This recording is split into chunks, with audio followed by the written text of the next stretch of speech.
Ladies and gentlemen, the winner of the second annual Wingless 75, Tracy Readinger. Put your hands together for him. That track in Indianapolis has nothing on us. They have the wreath of flowers and the quart of milk, but you get the time-honored wings right there and the Pepsi. I was gonna shake it up and spray it on you, but I didn't. Oh, you're going to shake it up and spray it on me? Keep a white shirt on. Tracy, you had the Bud Snyder Memorial. Now you come back and win the Wingless 75. And I tell you, you had led on portions of the Speedway. I don't think you were officially credited at the line until the last lap. Talk about it. Yeah, that was close. I mean, Tony, Carmen. I think Carmen got in an accident there at the end. I think I saw, but Tony was tough. He was relentless, and he started up front. So, but we went out the halfway point. I think I was up to second or third, and we just made a few changes that I thought would work. And I had to actually snooker Tony there because what I did was went to the bottom so that he'd go to the bottom, and I knew I could roll around him on the top. Well, I hope I could. So it was good to do something like that, and it worked. Yeah, you had worked that bottom for most of the race, coming up, I think, from the 7th spot. And interesting, like you said, you jumped to the top side.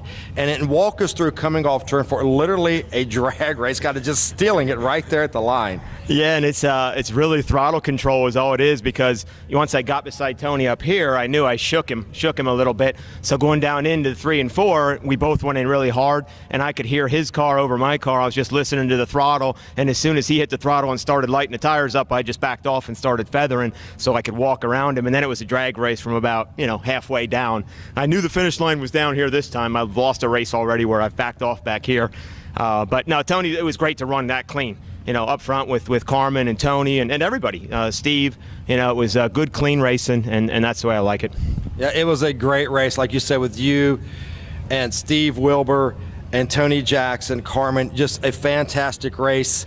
And right here, you've got the $1,500, you've got the trophy, the wings, the Pepsi, and this is the Roy McGee Memorial, the original founder, original owner, his great-granddaughter Nevaeh, right here in Victory Lane.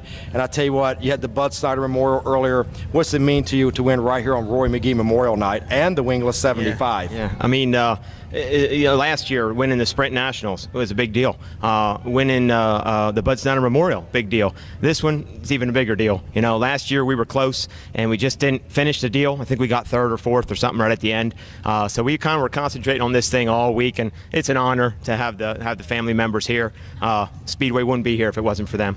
You're exactly right. We owe so much to the McGee family, and I know you owe a lot to those folks right here in Victory Lane. Who would you like to thank?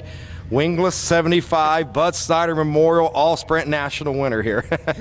Well, it's the same people. I do have my sister here tonight, right there. It's the first time she's been at the race in, 30 years. So she came, and all my guys, of course, they do whatever I ask in the pits, and we, kind of talk about everything together and make decisions together. And I'm the final word, but, it does work. So.